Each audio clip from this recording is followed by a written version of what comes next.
My name is Eleanor Brooks. I'm 38 years old, and for most of my adult life, I've been known as the steady one, the reliable one, the woman who keeps things moving without asking for credit. At work, I manage operations, systems, people, problems that need solving quietly and efficiently. At home, I used to play a similar role. If something broke, I fixed it. If something was missing, I filled the gap. If someone was uncomfortable, I adjusted myself. People often assume that women like me don't change, that we're built to endure, that our calm means compliance and our silence means we don't notice what's happening around us. I've been described as low maintenance, easygoing, even lucky for having a stable life. What they didn't see was how much of that stability was held together by my restraint, by what I chose not to say, not to demand, not to disrupt. This story isn't about rage, it isn't about revenge, and it's definitely not about winning or losing a divorce in the way people like to frame those things. It's about awareness, about what happens when you finally understand the role you've been assigned and decide calmly to step out of it. When my marriage ended, many people assumed it would break me. Divorce has a way of carrying that expectation, especially for women who've built their lives around being dependable. There's an unspoken belief that if you're the one who holds everything together, losing the structure will undo you, that you'll unravel, that you'll regret it, that you'll come back smaller, quieter, or apologetic. What actually happened was much quieter than that, and much more permanent. Over the course of this story, I'm going to walk you through the emotional landscape of a long, subtle erosion, how disrespect doesn't usually arrive loudly, how it becomes normalized, and how we often participate in our own diminishment because it feels safer than conflict. I'll also share what it looks like when silence stops being a survival mechanism and becomes a deliberate choice. There are no villains here in the cartoon sense, no dramatic confrontations or sudden epiphanies, just a series of moments, some so small they were invisible to everyone else, that added up to clarity. And once clarity arrives, it doesn't ask for permission. I'm telling this story not to assign blame but to document a process, one that many people experience privately, without language or validation. If you've ever felt underestimated because you didn't announce your strength, if you've ever been mistaken as passive when you were actually observing, you might recognize parts of yourself here. So before we begin, let me ask you something gently. Have you ever stayed quiet, not because you had nothing to say, but because you were still deciding who deserved to hear it? To them, I was easy to define. I was the reliable one, the woman who didn't complain, the one who remembered birthdays, renewed insurance policies on time, noticed when the fridge light went out. At work, I was solid, not flashy, not ambitious in a way that made anyone uncomfortable. I made systems run smoother, fixed mistakes before they became visible, and absorbed tension so other people could stay relaxed. At home, I played a similar role without ever consciously choosing it. I was the buffer between chaos and calm. If something needed to be handled, I handled it. If a conversation felt inconvenient, I postponed my own needs until a better time that rarely came. People often mistake that kind of presence for simplicity, as if quiet means shallow, as if calm means empty. My husband used to say, "You're so low drama, that's what I love about you." At the time, I took it as a compliment.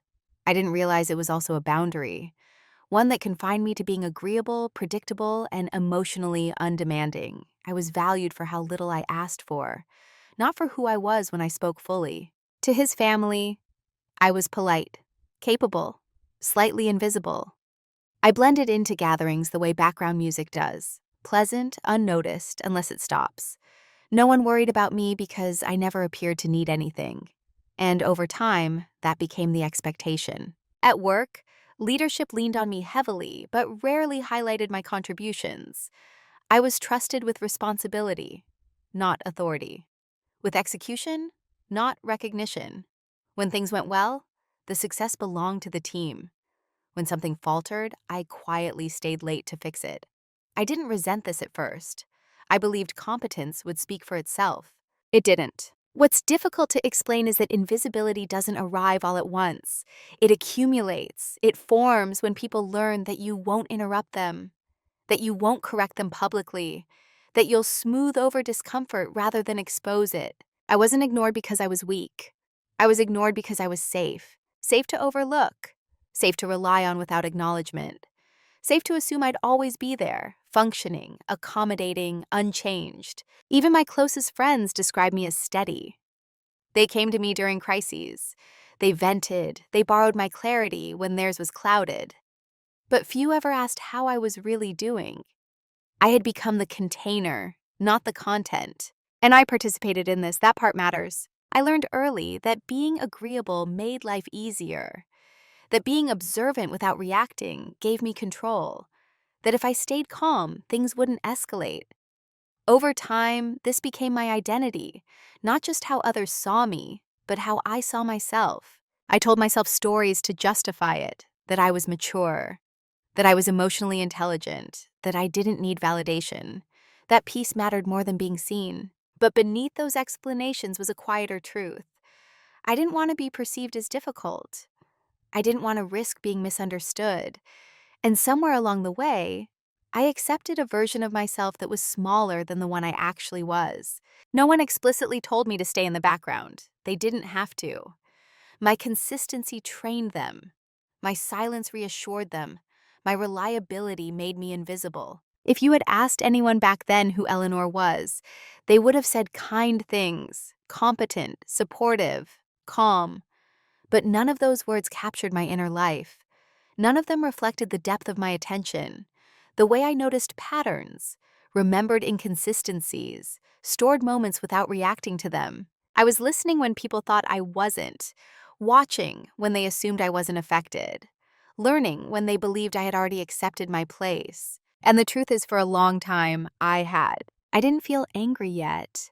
I didn't feel wronged. I felt settled. Like a piece of furniture that had always been there, shaped perfectly for the room.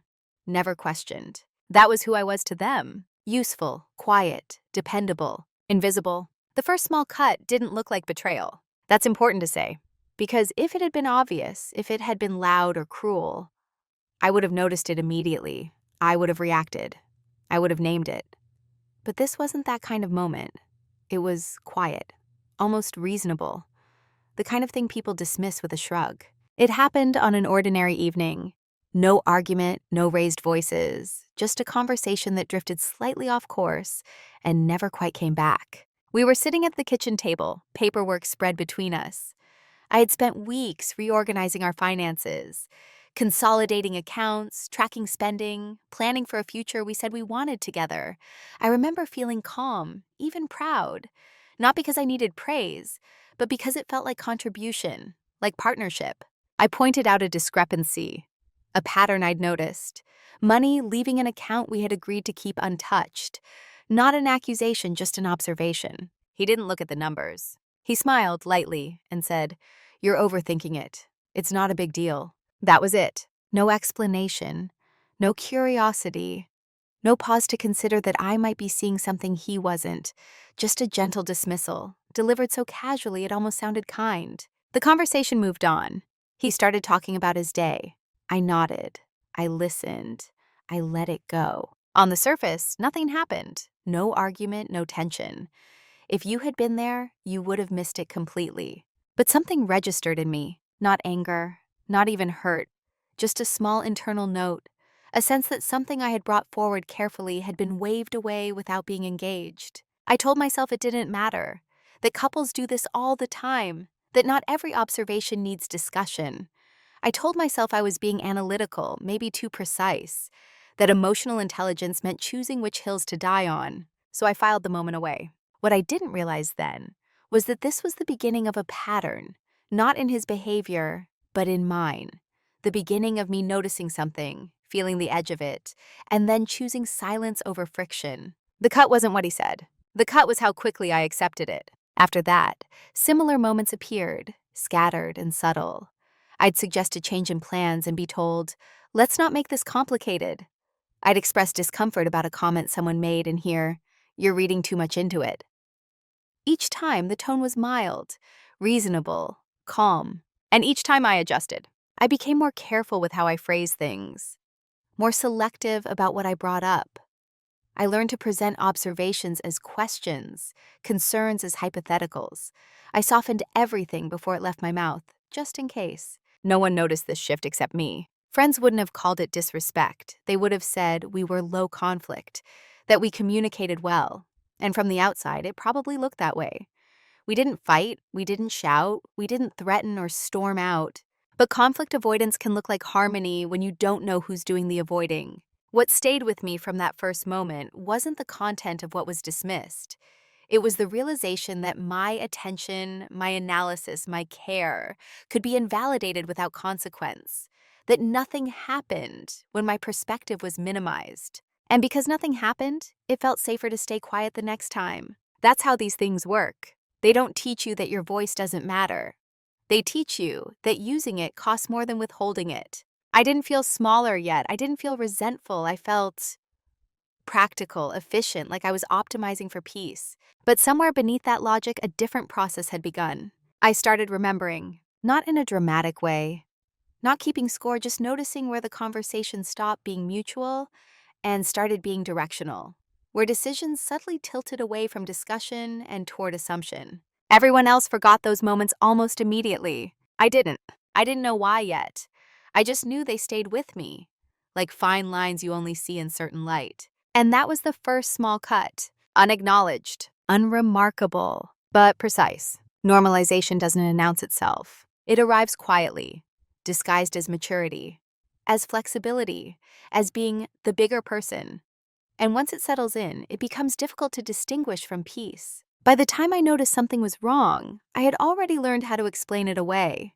The dismissals became familiar, not frequent enough to spark alarm, not severe enough to justify confrontation. Just consistent, predictable, almost procedural. I would raise a concern. He would downplay it. The conversation would shift. Life would continue. And I adapted. I started pre-editing myself before speaking. I'd think, is this worth mentioning? Will this create unnecessary tension?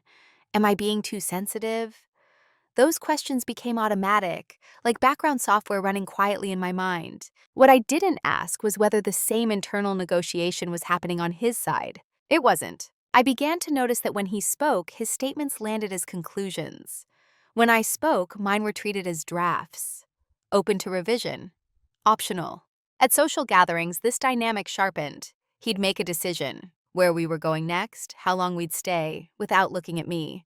I'd catch his eye, waiting for a check-in. It rarely came, and when I later mentioned it, he'd say, "You could have said something," as if the absence of space was my fault for not filling it. I told myself this was normal, that long-term relationships settle into rhythms, that not everything needs to be discussed, that my ability to adapt was a strength. And in many ways it was. But adaptation without reciprocity slowly turns into erasure. The most insidious part was that there was no single moment I could point to and say, this is when it became unacceptable. Each instance was too small, too deniable, too easy to rationalize. So I rationalized. I told myself he was stressed, that his job demanded decisiveness, that my calm nature complemented his assertiveness. I told myself I didn't need to be centered in every conversation to feel secure. And for a while that worked, until it didn't. I started noticing how often my needs were framed as inconveniences, not rejected outright, just postponed indefinitely. We'll talk about it later. Now's not the time.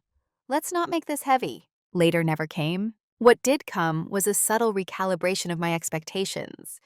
I began expecting less engagement, less curiosity, less space. That's the danger of normalization.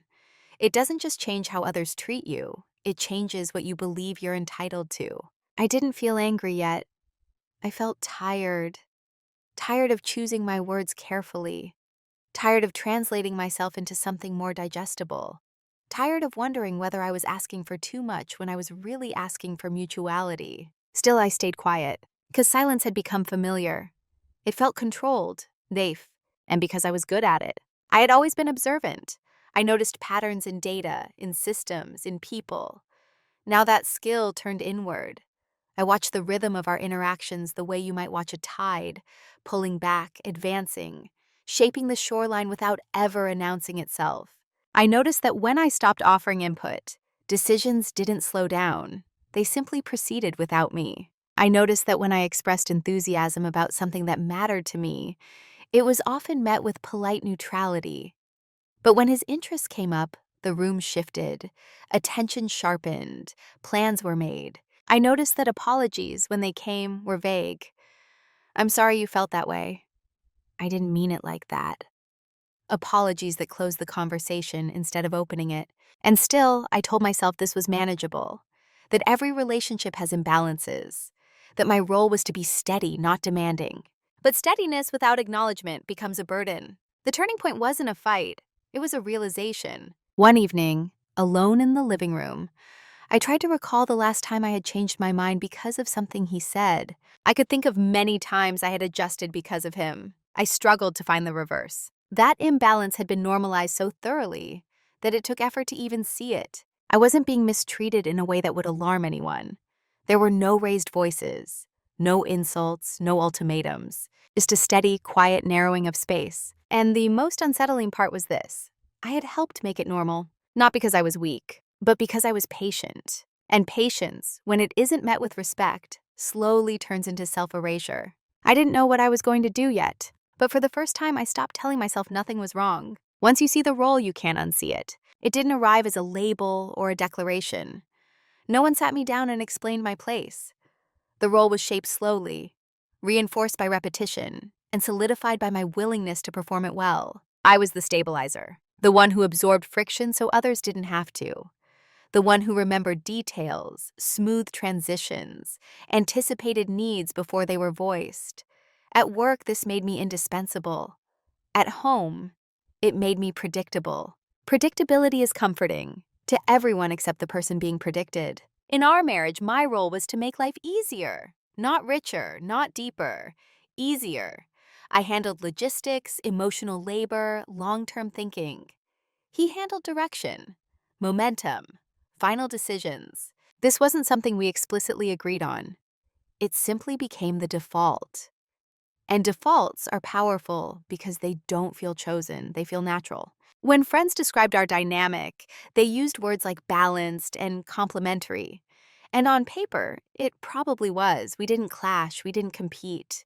We didn't challenge each other in ways that made people uncomfortable. But balance isn't the same as equality. I began to notice how often my competence was used as justification for excluding me. "You're so flexible. You're good either way. You don't mind, right?" Those phrases sound harmless. They even sound flattering. But over time, they carve out a very specific expectation that your preferences are optional. I became the person whose consent was assumed, not sought. What made it more complex was that I was capable. I could handle things. I did adapt easily. So when I felt uneasy, I questioned myself instead of the structure. I told myself I was being ungrateful, that many people would appreciate this level of trust and reliance. But trust without voice is just utility. The role extended beyond my marriage. At family gatherings, I was the one helping in the kitchen, while conversations happened elsewhere. At work, I was the one mentoring others, while my own advancement stalled quietly. No one pushed me into these spaces. I stepped into them because I was good at them, because they needed filling, because someone had to do it. And once you do something well and without complaint, people stop imagining alternatives. The realization came not as anger, but as clarity. I saw that I had been cast as the reliable background presence, the person who ensures outcomes without shaping them, the support beam, not the architect. And the most unsettling part was that I had internalized this role as virtue. I believed that not needing recognition made me evolved, that not insisting on space made me emotionally intelligent, that accommodating others was a form of strength. In moderation, those things can be. But when they become your entire identity, they quietly erase you. I started paying attention to how often decisions were framed as fates accomplis. Trips booked before I was consulted. Commitments made in my name without discussion. Plans that assumed my availability as a given. When I raised concerns, they were treated as adjustments, not objections. Something to be worked around, not worked through. And I noticed how often the phrase, "you're so good at handling things," was used to justify giving me more to handle. That's when it clicked. My role wasn't just to support, it was to not disrupt, to keep things running smoothly, to be the calm in the background, to absorb disappointment quietly so others could move forward unburdened. And because I performed this role with grace, no one questioned it, including me, until I did. The moment of recognition wasn't dramatic. It was sobering, like realizing you've been standing in the same place for years while everyone else has been moving. I didn't feel the urge to confront, or explain, or demand to change. I felt something more decisive. Detachment. Not emotional withdrawal, but observational distance. The kind that allows you to see a system clearly instead of reacting from within it. I began to understand that roles persist not because they're fair, but because they're efficient. And efficiency is rarely interested in your fulfillment. Once I saw the role I'd been assigned, I stopped trying to perfect it. I started asking a different question, quietly, privately. What happens if I stop being useful in the ways they expect? The shift didn't happen during an argument. There was no raised voice, no accusation, no moment where I finally stood up for myself. In fact, if anyone had been watching closely, they might have assumed nothing happened at all. But something fundamental changed that day. It was a weekday afternoon. I was working from home, the kind of day that blends into itself. Emails, spreadsheets, quiet focus. Outside, it was raining lightly, the steady kind that doesn't demand attention. I remember this because the rhythm of it matched my own internal state.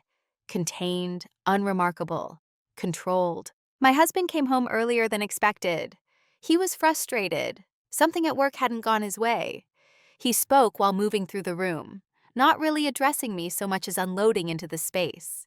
I listened. I always did. At some point, he mentioned a decision he'd made, one that affected both of us.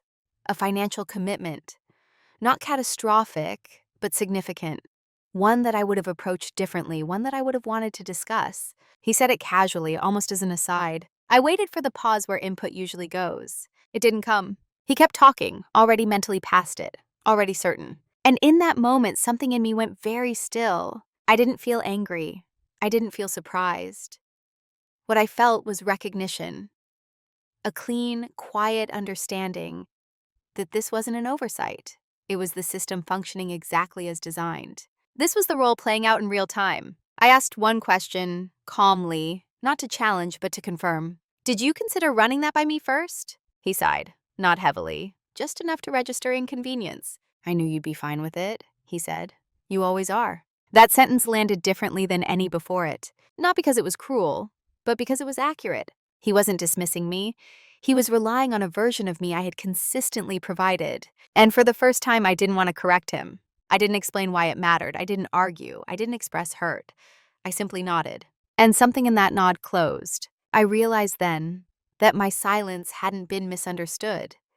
It had been interpreted correctly, as consent, as flexibility, as agreement. And by continuing to perform it, I was actively maintaining a system that no longer aligned with who I was becoming. The shift wasn't emotional. It was structural. I stopped trying to be seen within the existing framework. I stopped believing that better communication would fix something that wasn't broken. It was optimized. Optimized for my compliance. That afternoon, after he left the room, I didn't spiral. I didn't cry. I sat at my desk and finished my work. But I began to observe differently. I noticed how often decisions were made without consultation. How often my quiet nature was used as justification. How often my competence was mistaken for consent. And instead of reacting, I started documenting, mentally at first. Not out of spite, but out of clarity. I realized that confrontation would only lead to temporary adjustments. Apologies, promises, a return to equilibrium. But equilibrium wasn't what I wanted anymore. I wanted autonomy. That day marked the end of my hope that the system would correct itself if I just explained myself better. Hope is powerful, but when it's misplaced, it keeps you stationary. Clarity, on the other hand, creates movement. I didn't announce anything. I didn't change my behavior overnight. On the surface, I was the same. But internally, I had stopped negotiating with an illusion. I accepted that my role was not misunderstood. It was complete. And completion brings choice. From that point on, silence stopped being something that happened to me. It became something I chose, not as withdrawal, but as preparation. When silence is imposed, it feels heavy. When it's chosen, it feels light. After that afternoon, nothing on the surface changed. That was the most disarming part. I still showed up, still handled responsibilities, still listened when he spoke. If anything, I became easier to be around. And that's exactly why no one noticed. But internally, my silence had shifted from endurance to intention. I stopped offering unsolicited input. Not out of spite, but out of curiosity. I wanted to see what would happen if I removed my invisible scaffolding, if I stopped preemptively smoothing things over. At first, nothing happened. Life continued forward, propelled by momentum. Decisions were made, plans unfolded, and I observed. I noticed how often my absence from the conversation went unquestioned, how rarely anyone checked whether I had thoughts or reservations. That confirmed something important. My silence had never been misread. It had been useful, so I refined it. I responded when asked, but I stopped filling gaps. I answered questions directly, without adding context or cushioning. I allowed small inefficiencies to exist instead of quietly correcting them. Not in a dramatic way, just enough to see the system without my intervention. At work, this was easy. I'd spent years absorbing excess responsibility. When I stopped doing that, others felt mild discomfort, but not enough to change their assumptions. They simply adjusted around it. At home, the effect was subtler. He began to speak more, to explain himself without prompting, to assume I was following along even when I hadn't been included in the decision-making. He mistook my quiet for agreement, and I let him. That's important. I didn't correct the misunderstanding. I didn't say, actually, I don't agree, because at that stage, agreement wasn't the point. Clarity was. I wanted to know exactly how much of our dynamic relied on my active participation and how much persisted without it. Silence, when chosen deliberately, is diagnostic. It reveals what fills the space when you step back. What filled the space was assumption. Assumption that I would adapt, that I would manage the consequences, that I would remain steady, even if unsettled. And because I didn't challenge those assumptions immediately, they solidified. That might sound counterintuitive, but confrontation would have triggered performance, apologies, temporary attentiveness. I wasn't interested in temporary. I was interested in truth. So I listened, I watched. I noticed patterns intensify when unresisted. And in doing so, I learned more in weeks than I had in years of trying to communicate better. I learned that my voice wasn't missing. It was unnecessary to the system as it stood. And systems that don't require your voice don't deserve your labor. This wasn't about punishment or manipulation. It was about understanding the structure I was living inside. Silence gave me that understanding. It also gave me space. Mental space I hadn't had in a long time. Space to imagine outcomes without immediately weighing how they would affect others. Space to consider my own thresholds, not just my adaptability. I didn't announce any of this. I didn't journal dramatically. I didn't rehearse speeches in my head. I simply stopped volunteering myself. And in that absence, something unexpected happened. I felt calmer, not resigned, not numb, calm in a grounded, alert way. The kind of calm that comes from no longer trying to be palatable. I realized I had been spending enormous energy managing perceptions, ensuring I was seen as reasonable, easy, agreeable.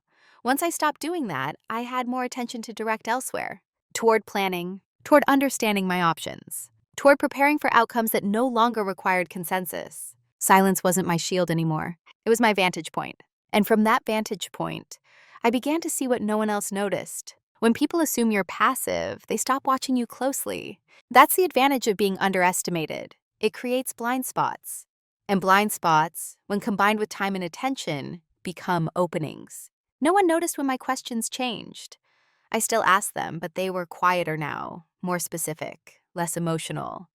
I asked about logistics, timelines, contingencies, the kinds of questions that sound practical, not threatening. No one noticed when I began documenting more carefully, not dramatically, no hidden folders or secret notebooks, just a more disciplined approach to information I already handled.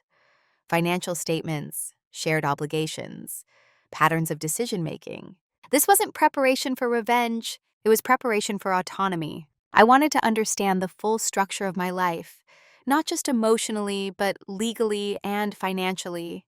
I wanted clarity on what was shared, what was assumed, and what was vulnerable. I had always managed details, but now I was managing them with intent. At work, I requested access to systems I had indirectly relied on for years, framed as efficiency, streamlining, risk management, all reasonable, all approved.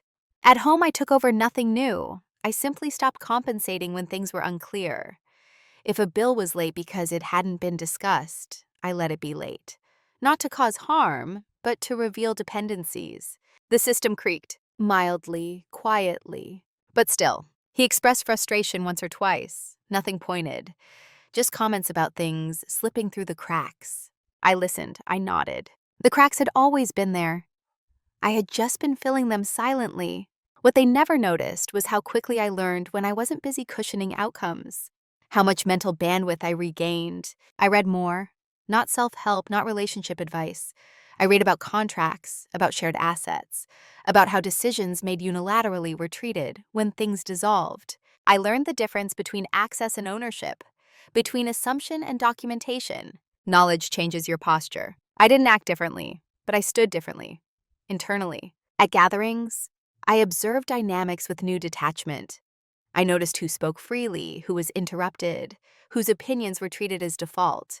I noticed how often I had been positioned as support rather than source, and I noticed how little that positioning had to do with merit. What surprised me most was how easy it was to move unnoticed. Because I wasn't announcing anything. I wasn't threatening change. I wasn't expressing dissatisfaction. I was simply becoming informed. People underestimate how powerful that is. When someone believes you are content, they don't guard against your clarity. They don't prepare for your independence. They assume continuity. I allowed them that assumption. At night, I didn't rehearse confrontations. I didn't fantasize about dramatic exits.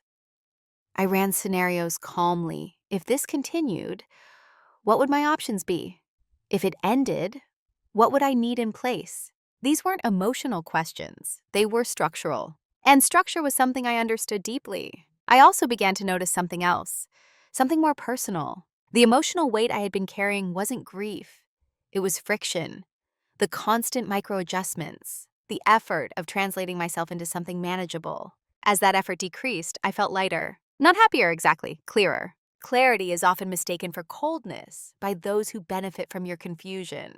But I wasn't cold. I was precise. No one noticed when I stopped seeking reassurance, when I stopped asking whether things were okay, when I stopped apologizing for my tone, my timing, my presence. No one noticed because I didn't replace those behaviors with confrontation. I replaced them with alignment, and alignment is quiet. The truth is, I had always been capable of this.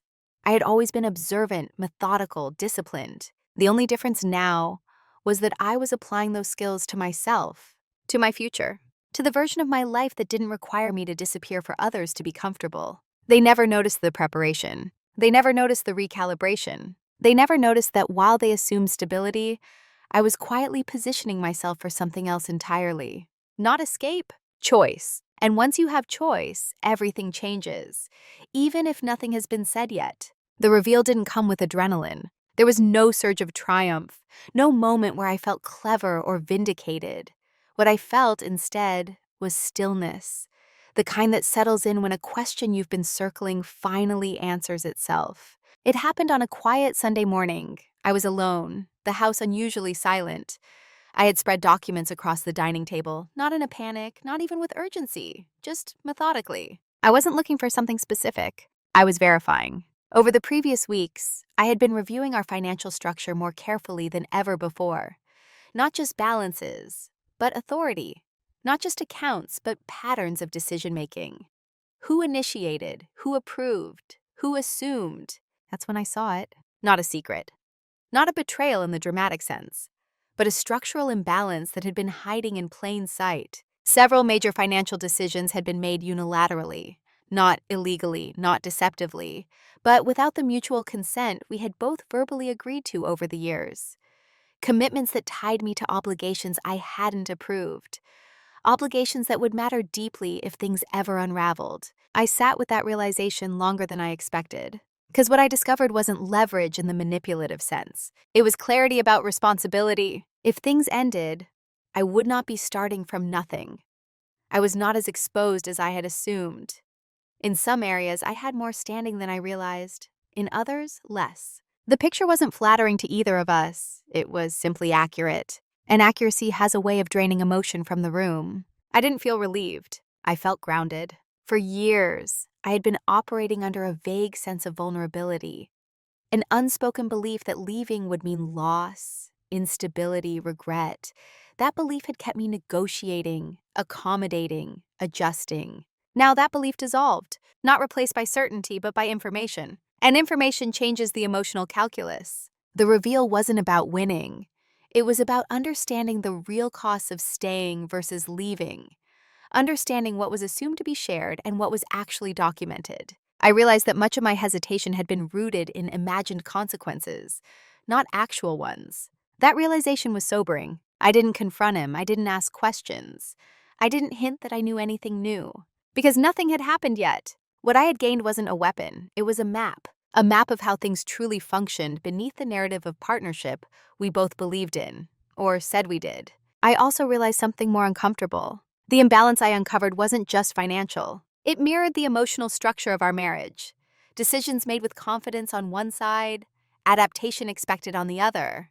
This wasn't malice. It was habit. And habits don't change because you point them out. They change when the system that supports them is altered. I spent the rest of that morning quietly reorganizing the documents, not to hide them, but to understand them. I made notes, not emotional ones, practical ones. If this ended, these would matter. If it didn't, they still would. Because clarity doesn't expire. The most striking part was how little drama accompanied the realization. No shaking hands, no racing heart, just a deep, settling certainty. I finally knew where I stood. And once you know that, pretending becomes impossible. I looked around the house that afternoon, the shared space, the life we had built.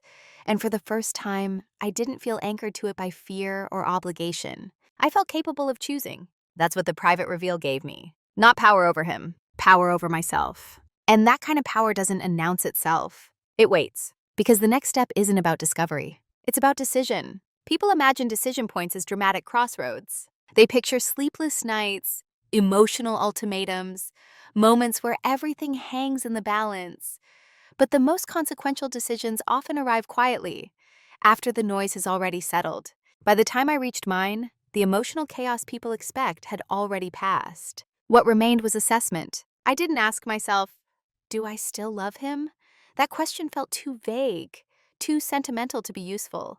Love, I had learned, can coexist with imbalance for a very long time. Instead, I asked more precise questions. Does this structure allow me to be fully present without shrinking? Does it require my silence to function? Does it recognize my agency or merely rely on my adaptability? I considered the options carefully. I could stay and renegotiate, ask for counseling, demand structural change. Many people would have called that the mature path, and it might have led to temporary improvement. But temporary wasn't enough. Because the issue wasn't misunderstanding, it was alignment. Another option was to leave abruptly, to confront, declare, disrupt. That path carried its own clarity, but also unnecessary damage. It would have turned the process into a spectacle, centered on emotion rather than truth. I didn't want a spectacle. I wanted a clean exit. The irreversible choice wasn't divorce itself. It was the decision to stop trying to be understood within a system that benefited from misunderstanding me. That decision came one evening as I watched him talk.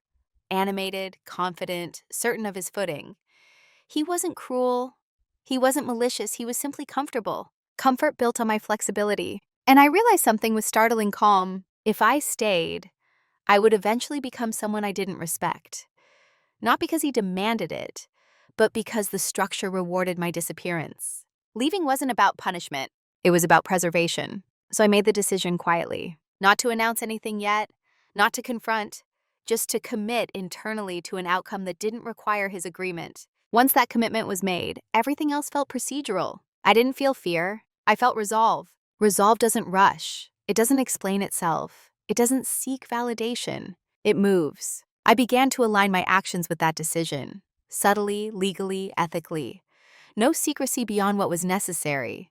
No deception. Just preparation. The most difficult part wasn't logistical. It was releasing the hope that he might one day see me fully without being prompted. Hope can be generous, but it can also be a tether. Cutting that tether hurt briefly. Then it freed me. I stopped imagining conversations where I'd finally articulate everything perfectly, and he'd suddenly understand. I stopped rehearsing explanations. Understanding wasn't required for my next step. Acceptance was. Acceptance that this was as good as it was going to get. And that good enough wasn't good enough for the rest of my life. Once I accepted that, the path forward narrowed. Not because I had fewer choices, but because I no longer needed to entertain all of them. The irreversible decision wasn't loud, it was settled. From that point on, I was no longer weighing possibilities. I was executing a plan, quietly, carefully, with respect for both of us. Because ending something doesn't require cruelty, it requires clarity. And clarity had already arrived. Once the decision was made, I moved differently. Not faster, not dramatically, just with direction. People often think silence before separation means avoidance or fear. In my case, it meant precision. Every step I took was grounded in information I already had, not emotion I was trying to escape. I didn't change my demeanor. That was important. There was no sudden distance, no coldness that would trigger suspicion or defensive behavior. Consistency creates cover. I consulted a lawyer quietly, not to initiate anything yet, just to understand process, timelines, and obligations. I asked practical questions. I listened more than I spoke. Information removes urgency. I organized my finances carefully. Again, nothing deceptive. I separated what was mine legally, clarified what was shared, ensured access to everything I was entitled to. I documented, not to accuse, but to be prepared. At work, I subtly reinforced my independence. I accepted a project that expanded my authority. I made sure my contributions were visible in ways they hadn't been before, not boastful, just documented. Stability isn't just emotional, it's structural. No one noticed. Why would they? I was still reliable, still calm, still performing my role. That's the paradox of quiet movement. It's invisible to those who expect disruption. At home, daily life continued. Meals, conversations, plans for the near future. I didn't contradict him when he spoke about things months ahead. I didn't correct assumptions. That might sound dishonest. It wasn't. I hadn't agreed to anything new. I simply hadn't challenged projections that no longer included me. The future he was imagining was already misaligned. Pointing that out prematurely would only create noise. Noise wasn't useful. I paid attention to timing, to legal considerations, to moments that would make transitions smoother rather than sharper. I also paid attention to myself. There was grief, but it was clean, unmixed with confusion. Grief for the version of us that might have existed if circumstances were different, if roles had been more fluid, if my silence hadn't been so useful. But grief doesn't mean doubt. It means acknowledgement. I slept better during that period than I had in years. That surprised me. The internal negotiation had stopped. I wasn't constantly adjusting myself. My body registered the difference before my mind fully articulated it. I didn't seek reassurance from friends. I didn't announce my plans. This wasn't secrecy. It was containment. Not everything needs an audience. I waited for the right moment, not emotionally, but logistically. When paperwork was ready, when financial clarity was secured, when I could step forward without scrambling. Moving in silence isn't about hiding. It's about not wasting energy on explanations before they're necessary. I also understood something crucial during this time. Once you decide to leave, the relationship doesn't end immediately. It ends gradually as you withdraw your internal labor. I stopped managing his emotions, stopped anticipating reactions, stopped cushioning truths. I remained kind, but I was no longer invested in outcomes. That shift was subtle, but irreversible. And because I didn't announce it, no one tried to stop it. Silence gave me time. Time to align my actions with my values. Time to leave without chaos. Time to ensure that when the consequences began, they would unfold cleanly, without ambiguity. The world didn't change, but I had, and soon that difference would become impossible to ignore. Consequences don't always arrive with impact. Sometimes they arrive as absence. The first sign wasn't an argument or a confrontation. It was confusion. Small, disoriented moments where expectations met silence and didn't know what to do with it. He began to notice things weren't happening the way they used to. Not dramatically, just inconsistently. A bill wasn't handled automatically. A plan stalled because no one followed up. A minor crisis lingered longer than expected. Nothing catastrophic, just unfamiliar. At first he was irritated. He made comments about things slipping, about how life felt slightly more complicated lately. He assumed it was temporary, stress, workload, distraction. He didn't assume it was me. That was the pattern asserting itself. When systems rely on invisible labor, they don't immediately recognize its absence. They assume malfunction, not withdrawal. He asked a few questions, casual ones. Did you see this? Have you had time to deal with that? I answered honestly. I haven't looked at it yet. I didn't take that on. No defensiveness, no explanation. Just facts. Those responses unsettled him more than anger would have. Anger invites engagement. Facts close the loop. At work, something similar happened. My manager asked why a recurring issue hadn't been preempted the way it usually was. I explained calmly that it hadn't been within my defined responsibilities. There was a pause. They adjusted. That was the difference. Systems can adapt when responsibility is made visible. At home, the adaptation was slower. He began filling the gaps himself. Not eagerly, not well, but he tried. And in doing so, he started to feel the weight I had been carrying quietly for years. That weight didn't crush him, but it surprised him. He mentioned being tired more often, overwhelmed. He asked, half joking, how I always managed to stay on top of things. I didn't answer that question, because the answer wasn't useful anymore. The consequences weren't punitive, they were educational. He began to feel the friction I had absorbed, the decisions that now required follow-through, the emotional management that no longer happened automatically. And because I didn't frame this as a grievance, he couldn't argue with it. There was nothing to defend against, just reality. The atmosphere shifted, not into hostility, but into uncertainty. He sensed change, but couldn't locate its source.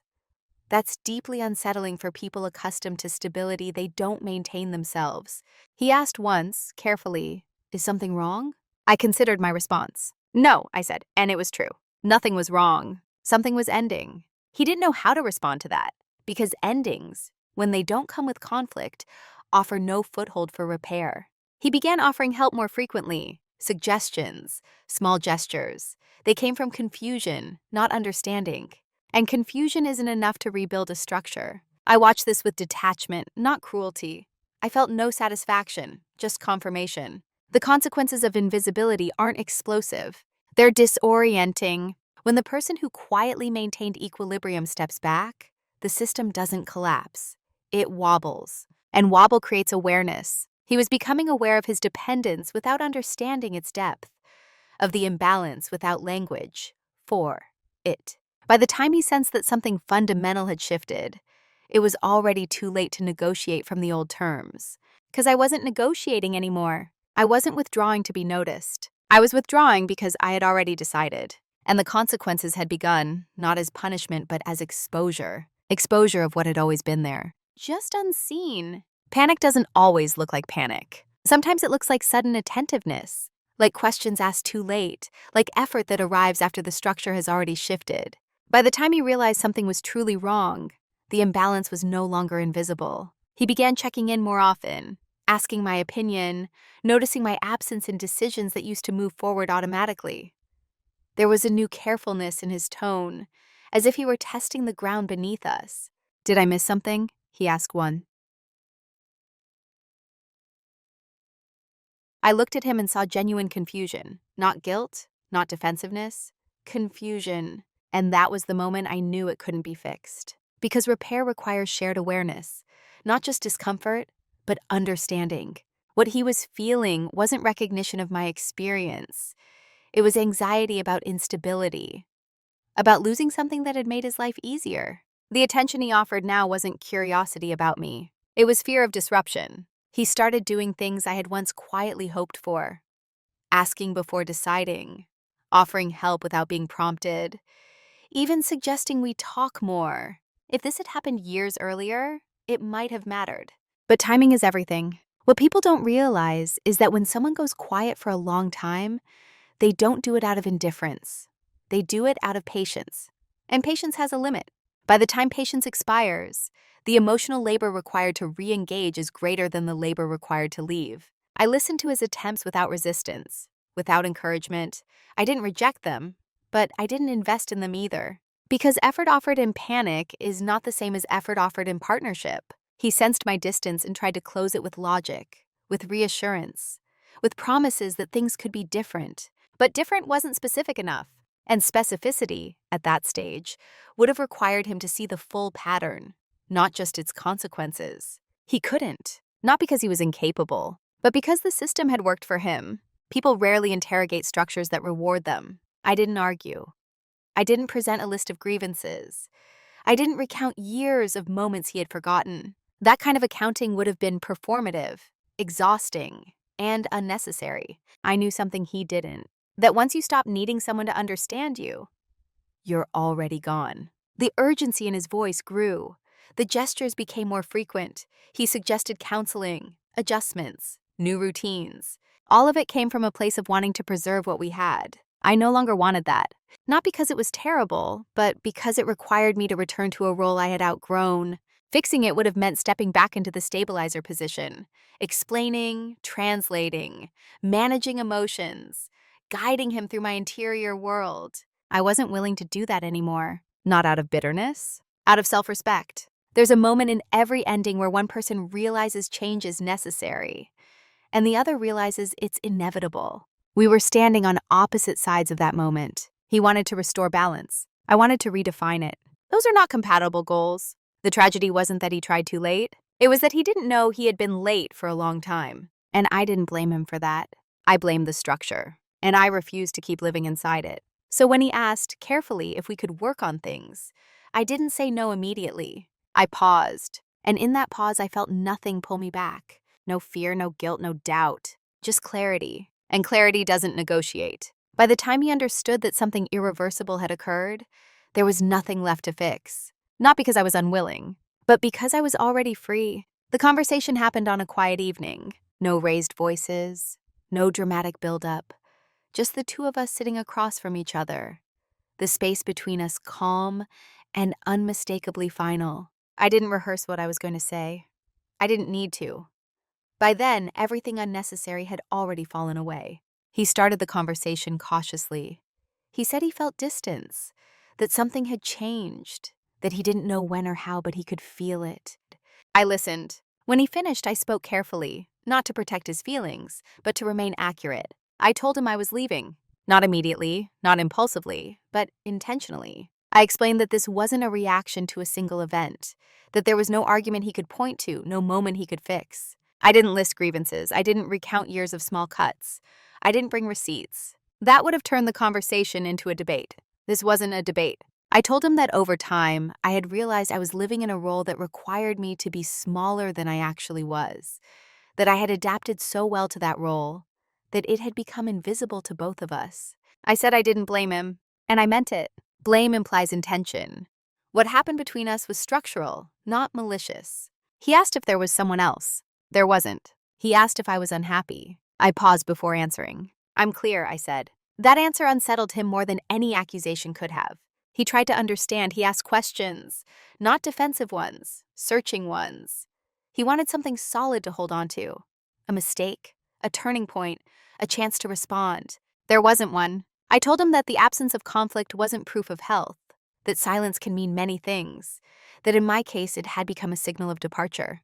He said he wished I had said something sooner. I told him I had, just not loudly. That wasn't meant as a rebuke, just a statement of fact. The hardest part of the conversation wasn't his reaction. It was resisting the urge to soften my clarity. Years of habit told me to manage his discomfort, to reassure him, to make this easier. I didn't. I stayed kind, but I stayed firm. I told him I wasn't asking for permission. I wasn't trying to convince him. I was informing him of a decision already made. There was a long silence after that. Not hostile, just heavy. He nodded eventually, slowly, as if accepting something he didn't fully understand. And that was okay. Understanding wasn't required for closure. The conversation ended without resolution in the traditional sense. No agreement, no shared narrative, just an acknowledgement that something was ending. I didn't feel relief when it was over. I felt alignment. For the first time in years, my words matched my internal reality, and that mattered more than being agreed with. As I stood up to leave the room, I realized something quietly profound. I hadn't raised my voice. I hadn't justified myself. I hadn't collapsed into guilt or anger. I had simply spoken from a place where I no longer needed anything in return. That is what confrontation looks like when it isn't fueled by heat. It doesn't burn, it clarifies. After everything settled, after the logistics, the conversations, the quiet unraveling of a shared life, I expected to feel something dramatic. Relief, grief, triumph, loss. What I felt instead was steadiness, not the performative steadiness I had lived in for years, the kind that requires constant adjustment and self-editing. This was different. This steadiness came from congruence, from no longer splitting myself into what I felt and what I was allowed to express. Who I am now isn't louder. I didn't become sharper, colder, or more confrontational. I didn't reinvent myself. I simply stopped disappearing. I still value calm. I still listen carefully. I still move through the world with intention rather than force. But now those traits belong to me. They aren't tools for making myself easier for others to manage. My silence, when I choose it, is no longer mistaken for compliance. And when it is, I correct that misunderstanding early, gently, without apology. I learned that being reasonable does not require being invisible, that adaptability is not a moral obligation. That peace built on self-erasure is not peace, it's delay. My life now is quieter in a different way. Fewer negotiations, fewer internal debates about whether something is worth bringing up. I trust myself to notice when something matters, and I trust myself to act on it. I don't wait until clarity turns into exhaustion. I speak earlier, not to demand, to define. Work changed too, not overnight, but steadily. When I stopped absorbing responsibility without authority, others adjusted. Some relationships recalibrated, a few faded. That was informative. I don't chase being indispensable anymore. I aim to be respected. And I've learned the difference. Respect doesn't require performance. It requires boundaries. Emotionally, I feel more present. Not guarded, but grounded. I don't over-explain my choices. I don't volunteer justification to make others comfortable with my autonomy. If someone misunderstands me now, I let them. Not because I don't care, but because I know that being understood by everyone is not the same as being aligned with yourself. I think often about the woman I was before, not with regret, but with compassion. She did the best she could with the tools she had. She believed patience was endless. She believed being easy was a virtue. She wasn't wrong. She was just incomplete. What I gained through all of this wasn't dominance over anyone else. It was sovereignty. The ability to inhabit my own life without negotiating my worth. I don't tell this story as a warning or a blueprint. There is no single right way to leave. No universal timeline for clarity. But I do know this. Quiet people are often mistaken as static. We are not. We are observant, adaptive, capable of immense recalibration when the moment arrives. And when we move, we don't announce it. We align and then we act. That is who I am now. Not broken, not hardened, just fully present. There's a particular kind of ending that doesn't come with fireworks. No dramatic collapse, no villain exposed, no moment where everyone suddenly understands what you endured. This was that kind of ending. And for a long time, I wondered if that made it less valid. It doesn't. Not every story of growth requires visible harm. Not every departure needs proof of suffering. Sometimes the most honest reason for leaving is simply that the structure you're living in no longer fits the person you've become. What I learned through all of this is something deceptively simple.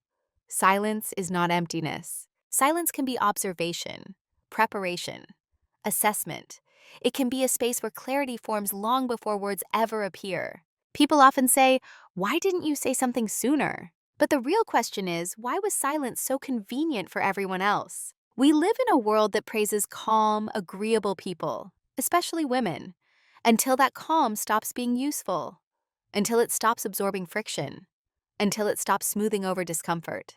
Then suddenly our silence is framed as withdrawal, as coldness, as betrayal. But sometimes silence is just honesty that hasn't been verbalized yet. The moral of this story isn't leave sooner or never compromise. Compromise is part of intimacy. Patience is part of maturity. The danger lies in confusing patience with self-erasure. When you consistently make yourself smaller to preserve harmony, you don't prevent conflict. You postpone it. And the longer you postpone it, the more expensive it becomes. Another quiet truth I learned is this. Being underestimated is not a flaw. It's a condition. And what you do within that condition determines the outcome. You can stay invisible and exhausted, or you can use the space to observe, prepare, and choose differently. There's no revenge in that, only alignment. I don't believe my story is unique. I think many people, quiet, capable, emotionally restrained people, live versions of this without language for it. They are valued for what they provide, not for who they are. And because they don't demand attention, they're assumed to not need it. If there's one thing I hope you take from this, it's this. You don't owe anyone access to you at the cost of your integrity. You don't need a dramatic reason to leave a life that no longer recognizes you. And you don't have to raise your voice for your decision to be final. Sometimes the most powerful change happens without spectacle, in silence, with clarity. Before we end, I'd like to leave you with a question, not a rhetorical one, but a genuine invitation to reflect and share. Have you ever been underestimated because you were quiet? And if so, what did you do with that space? Cảm ơn các bạn vì đã theo dõi đến cuối. Đừng quên ấn like, share và bật chuông để không bỏ lỡ những video mới nhất nhé. Hẹn gặp lại.